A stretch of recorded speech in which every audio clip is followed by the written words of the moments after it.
Good morning, everybody. Good morning, everybody. Welcome to New Covenant House. My name is Femi Omotayo. I'm the lead pastor of this congregation, and if we haven't ever met in person, I'll be standing outside after the service. I know the folks who are watching online, we won't get a chance to meet today, but whenever it is you are able, I would love a chance to meet you. We found out that quite a few people watch the service online. Quite a few people consider themselves a part of this congregation who are not able to make it into service. I just wanted to tell everybody, particularly those folks who are online, that even though you are not here, we're praying for you and we're as confident of God's power in your life as the folks who are here. Amen? Over the last few weeks, we have been talking about putting on the armor of God. The Bible calls us to put on the whole armor, not some of it, but the whole armor of God, because we are involved in a battle with the kingdom of darkness. The kingdom of darkness operating through a very organized and systematic army of unseen but very, very potent spiritual beings. The Bible says in Ephesians, the 6th chapter, from the 12th through to the 14th verse, says, "For our struggle is not against flesh and blood, but against the rulers, against the authorities, against the powers of this dark world, against the spiritual forces of evil in the heavenly realms." In verse 13, it says, "Therefore, put on the full armor of God, so that when the day of evil comes," not if the day of evil comes, but when the day of evil comes. What that means is that it is only a matter of time. That it's only a matter of time the devil is going to come for you. It's just a matter of time. It is not if he will. The Bible says he will. So we put on the full armor of God in anticipation for when he comes. The Bible says, so that when he comes, you may be able to stand your ground. And after you have done everything to stand, stand firm then, with the belt of truth buckled around your waist, and with the breastplate of righteousness in place. Because we are in this battle, we didn't choose the battle. We can't escape from the battle. The battle is inevitable. It is unavoidable. It is inescapable. The Bible says, because of this, make sure that you put on the whole armor of God and stand your ground. And your ability to stand your ground, to not be pushed back by the enemy, to not lose territory to the enemy, is because you are wearing the armor of God. It says, putting on the belt of truth. God gave us this armor so that we would not be defenseless against the evil machinations of the enemy. In Isaiah 54 verse 17, the Bible says, "No weapon that is formed against thee shall prosper." No weapon that is formed against thee shall prosper. You know what that means? It means that the weapons that the enemy has formed to destroy you, it will not work against you. Hallelujah. It means that his bullets will not kill you. His swords will not kill you. Whatever weapon, whatever strategy that he has devised against you, the promise of God is that they will not prosper. That means they will not work. They will not achieve the purpose for which the enemy has deployed them against you. They will not succeed in their intent. Why? Because we are wearing the full armor of God. When the enemy launches missiles at you, when he shoots bullets at you, what protects you? What makes it possible for those bullets and those missiles to not work is the armor of God that you should be wearing. If you are not wearing the armor of God, you are like a person that goes into battle without a bulletproof vest. Amen? You are facing bullets. You are facing guns, and there's a bulletproof vest that you can wear, but you decide, you know what? I'm just going to go. I'm just going to go. They have told me that the bullets will not work. What surprise?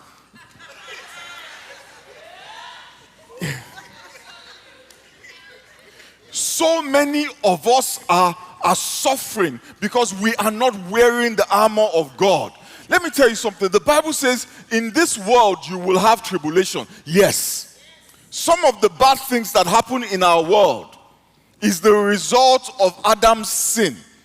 The earth was cursed. It is on a downward spiral. And let me tell you, the truth is we cannot save the world. Its trajectory has been set. It cannot be changed. The boat is going to sink. In fact, it is already sinking. What we can do is save people, the people on the boat. Jesus Christ came to save the people of the world. That is why even though we are in Christ, the Bible says we are not of this world, but we are in this world. So some of the bad things that happen, that happen naturally in this world, we might experience. But a lot of the bad things that happen are the result of demonic activity. Do you understand? Some things are not the devil. Some things are the devil. Let me give you examples. Matthew chapter 8, verses 1 to 3. It says, when Jesus came down from the mountainside, large crowds followed him. A man with leprosy came and knelt before him and said, Lord, if you are willing, you can make me clean. And Jesus reached out his hand and touched the man. I am willing, he said, be clean. Immediately the man was cleansed of his leprosy. The man had leprosy. And doctors, any doctors in the house? Doctors? No doctors here? Nurses? Okay, yeah? Okay, medical people? Biology students? Hallelujah. People who went to school? Yeah, clap for yourselves. Doctors, scientists will tell you that leprosy is caused by a virus. Amen? And when this man came to Jesus, the Bible says Jesus touched him and he was healed. Amen? But then let's go to Matthew 17 from verses 14 to 8. I want to show you another story. It says, when they came to the crowd, a man approached Jesus and knelt before him. Lord, have mercy on my son, he said. He has seizures and is suffering greatly. He often falls into the fire or into the water. I brought him to your disciples, but they could not heal him. You unbelieving and perverse generation, Jesus replied, how long shall I stay with you? How long shall I put up with you? Bring the boy here to me. And Jesus rebuked the demon, and it came out of the boy, and he was healed at that moment. The man's son was having epileptic seizures. He took the son to the disciples to be healed. But to heal him, Jesus casted a demon out of him, because in this case, the epilepsy was not viral, or the virus was being used by demonic forces. The epilepsy that this boy was experiencing was the result of demonic activity. The principalities and the rulers of the darkness and the spiritual wickedness in heavenly places were working against this boy and his family. And Jesus casted the demon out of him. So one person Jesus touched and they were healed. Another person Jesus casted out the demon and they were healed. Amen? So what you can see from these two stories is that sometimes sickness is caused by demonic forces. Amen? But sometimes it is not. Hallelujah. If you do not eat healthy, amen, you never eat vegetables. Hallelujah. You don't eat fruits. You only eat processed foods. It has to come out of a box or a can, or you are not going to eat it. It has to be from McDonald's or Wendy's, or you will not eat it. You don't do any exercise. You drink copious amounts of alcohol. You smoke more than the chimney of a factory. Hallelujah. You don't get enough sleep. The devil doesn't need to mess with you.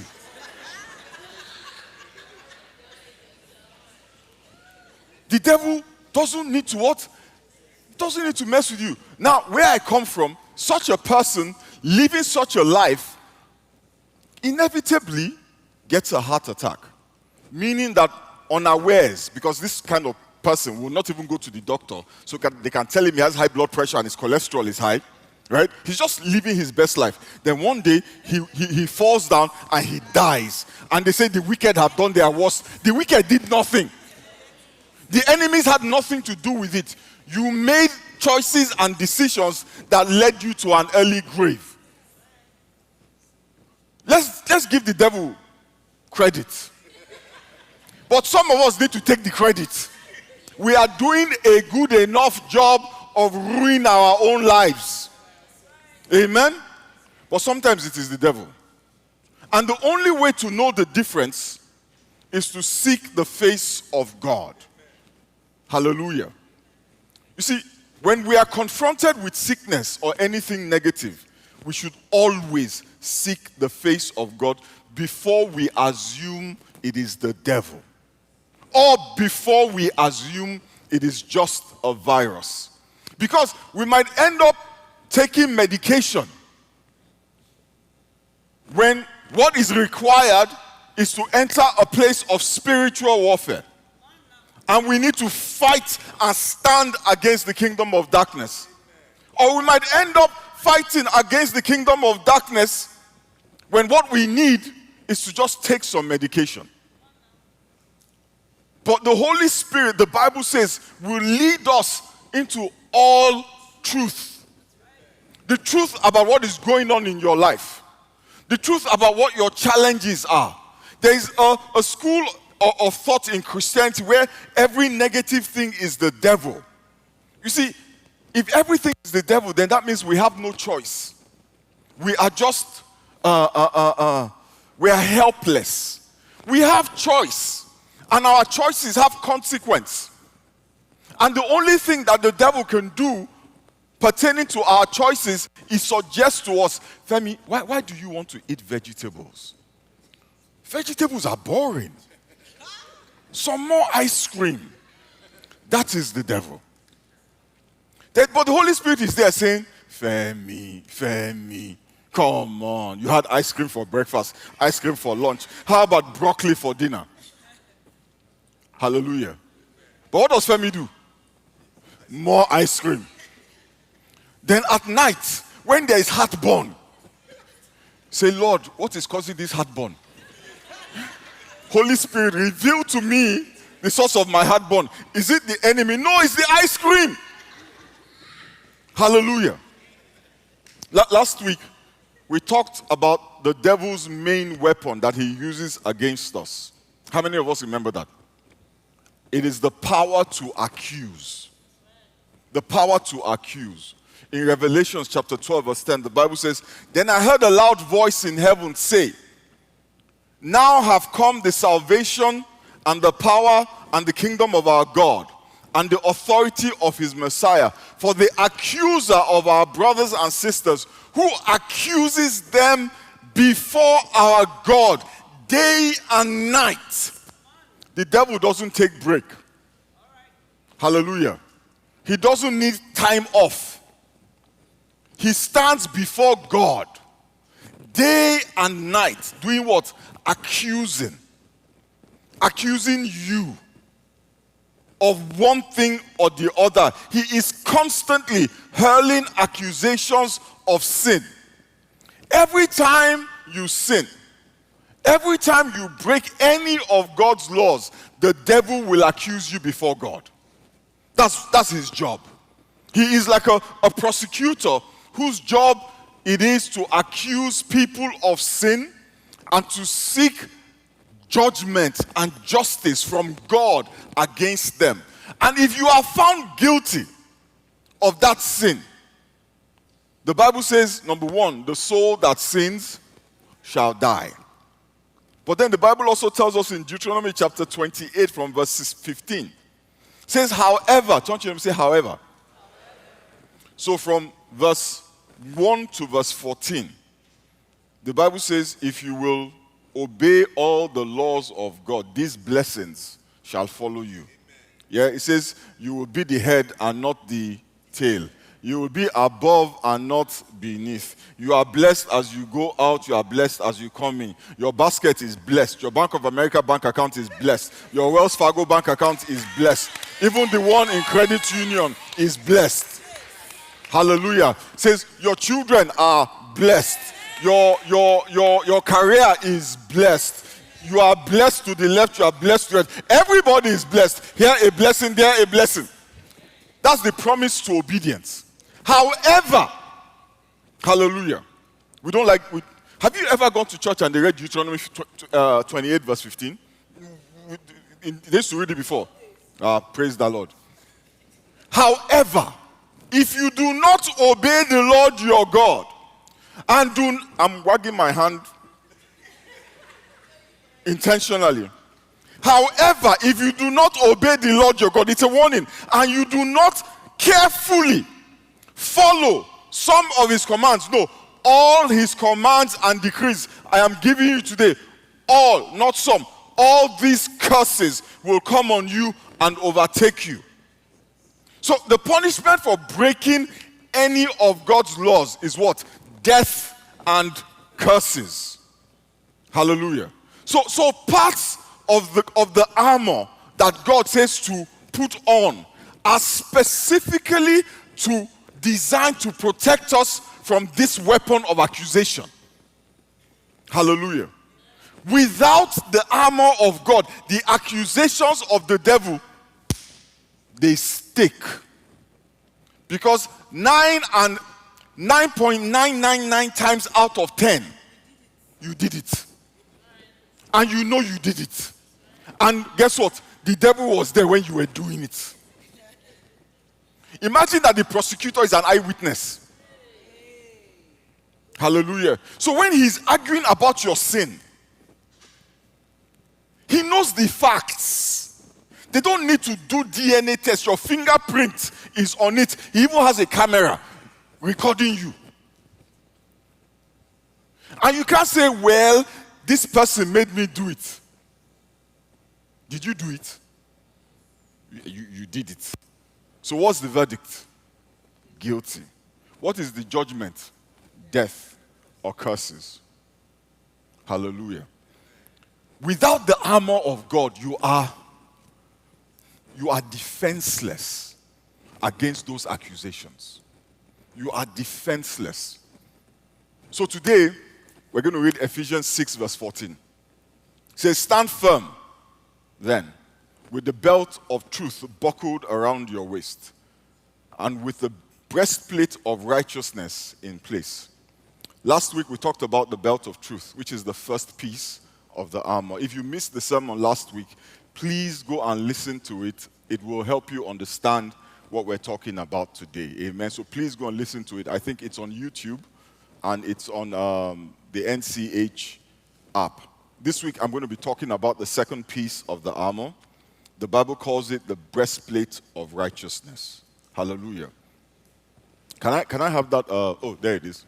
So a breastplate, as you can see, is the biggest piece of armor that soldiers would wear in battle. And usually it is made of some kind of metal. This one is made of metal. And this is what Roman soldiers, at the time that the Bible was written, wore. Right? It was made of metal. If the soldier came from an affluent background, if he was not so affluent, it would be made of very hard leather. Amen? And they wore it over their chest and their stomach areas, right? And the idea was that piece of metal, that massive piece of metal, would protect those areas of the body from the swords and the arrows and the spears of the enemy, from the weapons of the enemy. Because your heart is here, your lungs are here, your kidneys, your liver, all or most of the vital organs, right, that control or contribute to being alive, they are in this part of your body. Am I correct? Yes. Yeah? We remember these things. They are in this part of your body, right? I think your heart is here somewhere, right? On the left side. Awesome. Yeah. If the enemy's weapons, any of them, can penetrate, right? Now we have modern medicine, right? So if you are shot and the bullet doesn't hit your heart, maybe your kidney, maybe your liver, maybe your lungs, perhaps, perchance, if there are good doctors and there is equipment, they can save your life, right? But you might be, unable for a while to function.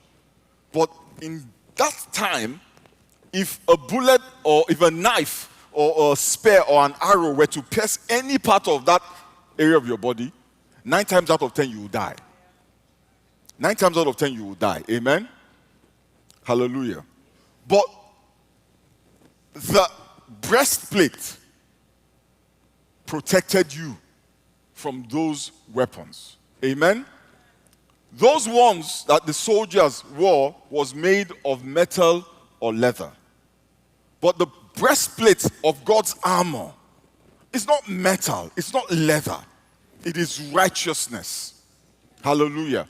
Righteousness. And righteousness is a word that simply means to be righteous. And to be righteous means to be right in the sight of God. Hallelujah. To be right in the sight of God means that you are without sin. To be righteous means you are without sin. Righteousness means you are sinless. The implication of that is that if we are not righteous, if we are not without sin in God's eyes, our vital organs are exposed to the devil's weapons. We are vulnerable to his attacks. So it is critical when facing the enemy that we are righteous. So how do we become righteous? There are 2 paths. One path to righteousness is total obedience. Not partial obedience. Total obedience to all the laws. Don't you ever say all. If you obey all the laws of God, you will be sinless, you will be righteous in God's eyes. But listen, James chapter 2 verse 10 says, for whoever keeps the whole law and yet stumbles at just one point is guilty of breaking all of it. Hallelujah. The path of obedience is tangible. Yeah, it's a tangible path, MCPC. It's a, number 1, do this. Number 400, do this. Number 450, don't do this. It's tangible. There are do's and don'ts. It is, you could almost say it is practical. But the problem with that path is that it requires 100% compliance. It is not 99.9, it is 100%. Hallelujah. That path says it's either you have 100% or you have 0%. There is no 99.9%. Hallelujah. There is no 97%. There is no grading you on a curve. There is no A minus. There is no A for effort. Is either 100% or 0. The Bible says if you stumble on one point, you are what? You are guilty of breaking all. But just in case, you are sitting out here thinking, you know what? I'm a determined person. I can do that. I can obey all the laws in Exodus. And by the way, when we're talking about laws, please be careful that you are clear that the 10 commandments are just the beginning. No, it's just the beginning. is the beginning. The Ten Commandments, calling the Ten Commandments a summary of the laws is actually not correct, because there are some laws that follow after the Ten Commandments that you'll be like, huh? So that is a law. Yes, it is. There are over 400 of them. Hallelujah.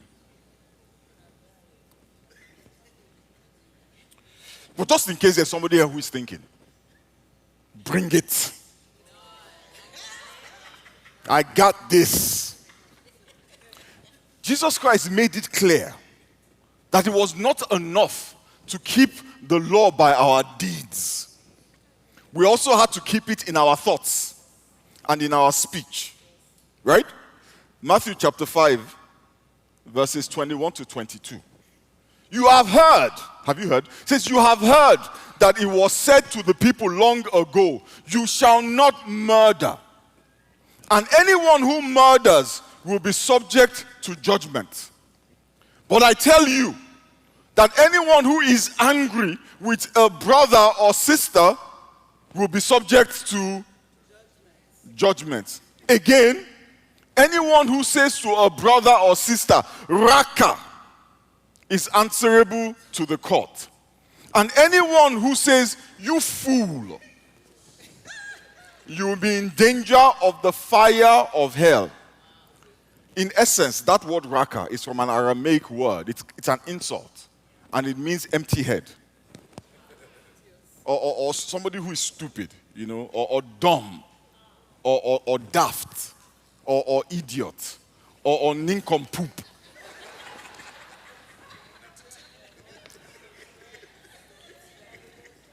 So even though the law says do not murder, Jesus Christ taught the people that it's a little deeper than murder. To get 100%, it is not enough that you don't kill somebody, but you cannot be going around angry at people, or calling them dumb, or calling them fools. How many of us here? How many of us here can now say that, you know what, I can do 100%. All of us here, just on this, we're all at 0.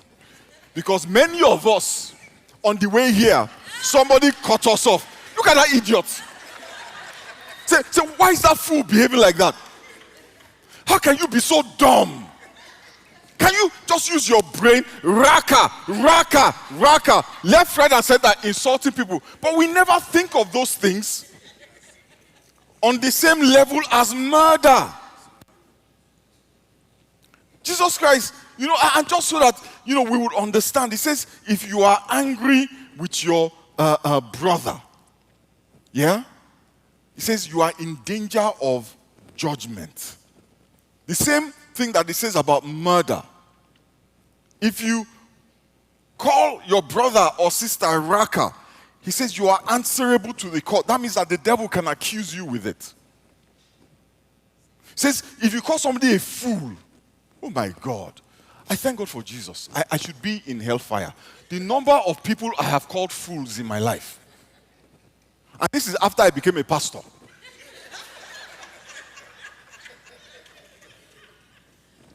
You know me, I keep saying, I cannot do that thing that pastors do, MCPC, you know me, of coming across like they are perfect. I'm perfect, we don't, my perfection, I'll tell you where my perfection comes from. But it's not from not calling people fool. Because every day people do things to provoke you, damn, am I right? Every day. You just be minding your business and one. That's how it happens, right? Isn't that how it happens? Hallelujah. If you do that, the Bible says you are as guilty in the eyes of God as the murderer. The law of men and the laws of men, right? You're fine. You just fool. But guess what? The devil doesn't go to the Supreme Court when he wants to attack you. He goes to a court where calling somebody fool is a crime. So what you think of it is totally irrelevant. Let me tell you what, it is what God thinks of it that matters. Hallelujah. You know what that means? It is impossible. It is impossible for anybody to be righteous on that path. And I say impossible without any fear of contradiction. There is no man of God on this planet who was born of a man and a woman who is righteous, because they are holy, because they are without sin. It is impossible.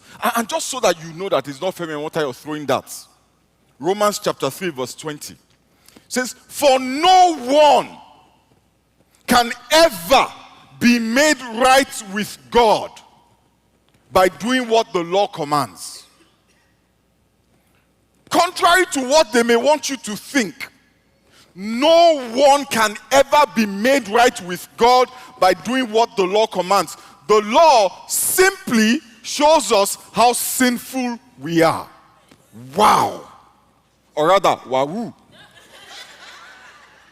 Obedience to the law will not make you right in God's eyes. That's what the Bible is saying.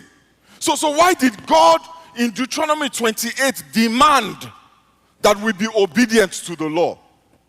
So that we can know how sinful we are. The law was never supposed to make us righteous. It was supposed to make us self-aware. It was supposed to open our eyes to the reality of who we were and how unable we were to do what was demanded. It was supposed to bring us to the place where we would look to God and say, Father, help me. It was supposed to bring us to the place where we would hunger and thirst for righteousness, because there was no way to satisfy the need to be righteous. And then when Jesus Christ came, we would be able to say, hallelujah. That is why Jesus Christ said, blessed are they that hunger and thirst for righteousness. You hunger and thirst when you realize you do not have. In Galatians chapter 3 verse 10, it says, all who rely on the works of the law, they are under a curse. For it is written, cursed is everyone who does not continue to do everything written in the book of the law.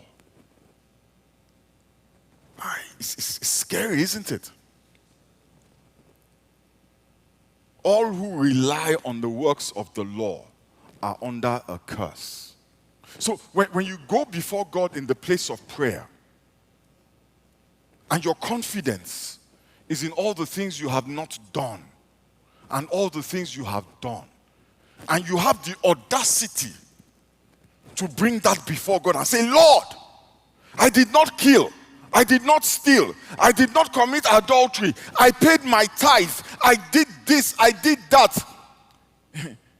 You are actually going to the judge and confessing. You're going to just say, well, actually, you know what, judge?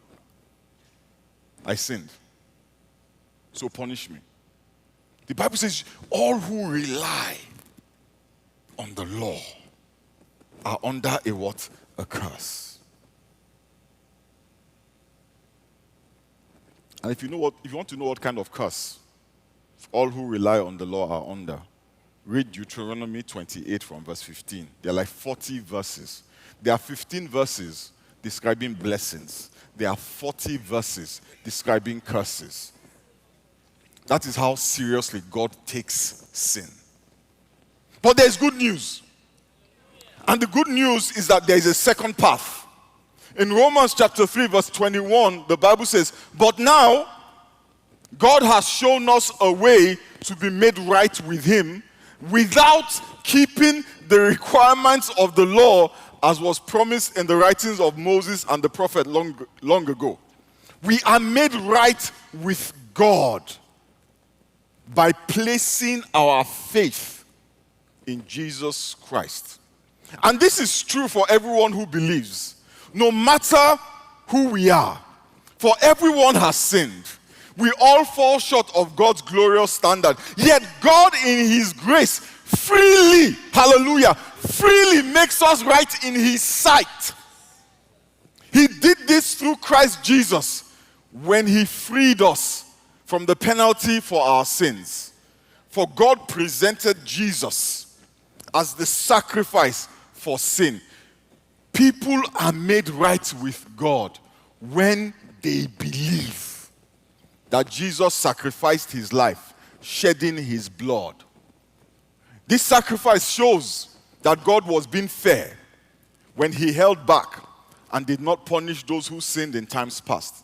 For he was looking ahead and including them in what he would do in this present time. God did this to demonstrate his righteousness, for he himself is fair and just, and he makes sinners right in his sight when they believe in Jesus, not when they obey all the laws. So we must be righteous to be protected from the enemy. We must be without sin in the eyes of God to be protected from the devil. Righteousness is critical. Righteousness is critical because the devil's main weapon of destroying us is accusation. When he accuses us of sin before God and God says to him, that me is without sin in my eyes, then the weapons have failed. That is when they fail. When God responds to the enemy by saying, Tosin is without sin in my eyes. I don't care what you saw. I don't care what you say. Tosin is without sin in my eyes. When I look at AK, I don't listen to you. All I am seeing is the blood of Jesus. When I look at MCPC, I don't see what he did. I see what Jesus did. That is when the devil's arrow is like water. That is when his sword is paper. It does nothing to you. Let me close with this scripture. Romans chapter 4 verses 7 to 8 says, "Oh, what joy for those whose disobedience is forgiven." Oh, what joy for those whose disobedience is forgiven, whose sins are put out of sight. Yes, what joy for those whose record the Lord has cleared of sin. Oh, what joy, my brothers and sisters. My disobedience are been cleared of sin. My record has been cleared of sin. You know, in Isaiah, I think it's verse 59, it talks about how the hand of the Lord is not too short to save, and his ears deaf to hear our prayers, but it is sin that separates us from God. But when that sin is taken away, there is now what? No separation between me and God. The Bible says his ears are open to the prayers of the righteous. His hand is quick to deliver the righteous. When we are in Christ, we are the righteous. That is the breastplate. Being in Christ is what protects you. It's not what you do or what you don't do. It is being in Christ. And that is why we cling to Christ. We cling to Christ. Because we know that it is in Christ that we are righteous. We don't mess with Christ. We don't play with being in Christ. Because it is in Christ that we are righteous. Let us bow our heads and pray. The Bible says, oh, what joy. You know, I know this joy. I know this joy. And as I speak to you, that joy fills my heart. Because I know what my disobedience was. It says, my record, your record. Every sin on your record has been erased. When they do a background check, it is clean. That means that there is no blessing that I seek that sin will disqualify me from. Because my record is clean. And if you are in Christ, your record is clean. This morning, if you are in Christ, all we need to do is say, Father, thank you. Just thank him that he has put your sins out of sight, that your disobedience he has forgiven.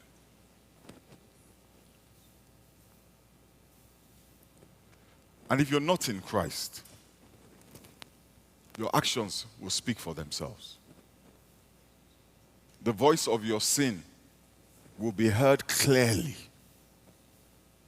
and judgment is certain.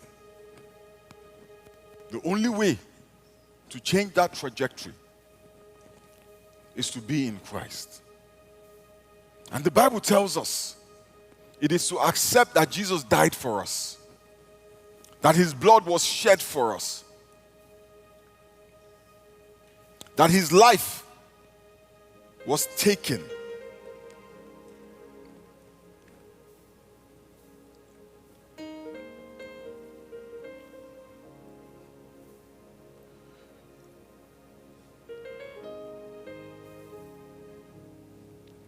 The Bible says God presented Jesus as the sacrifice for sin.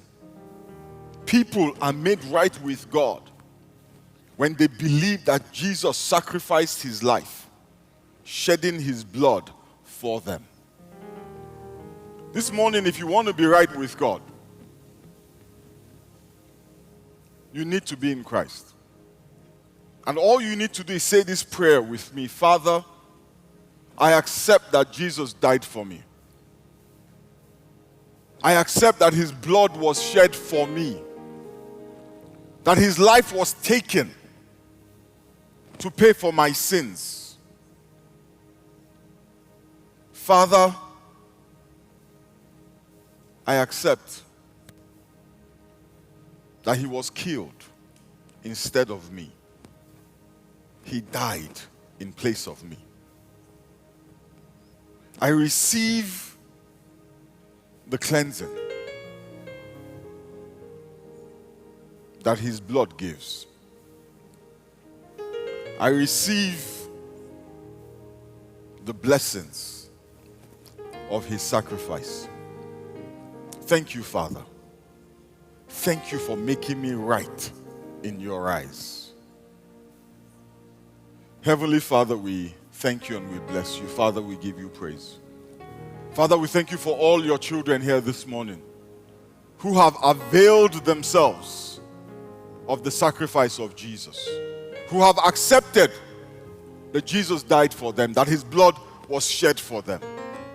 Almighty and ever-living God, we give you praise for this wonderful blessing. We ask in the name of Jesus that you will help us to live a life that is worthy of the sacrifice of Jesus. That in us and through us, your name may be glorified. We give you praise and we give you glory. In the mighty and precious name of Jesus we have prayed. Amen. Praise the name of the Lord. Somebody shout hallelujah. The Bible says, oh what joy to know that your sins are forgiven, that your disobedience is forgiven, that your sins have been put out of God's sight. God, when your name is mentioned, God doesn't see your sin. He has hidden it away. In fact, he has washed it away. So that is why you cannot remind me of my past. You cannot dangle my past over my head and say, Femi, you know what you did. What did I do? God has forgotten. You can remember. You are of no consequence. You are of what? No consequence. So don't let anybody hold your past against you, because God is not holding it against you.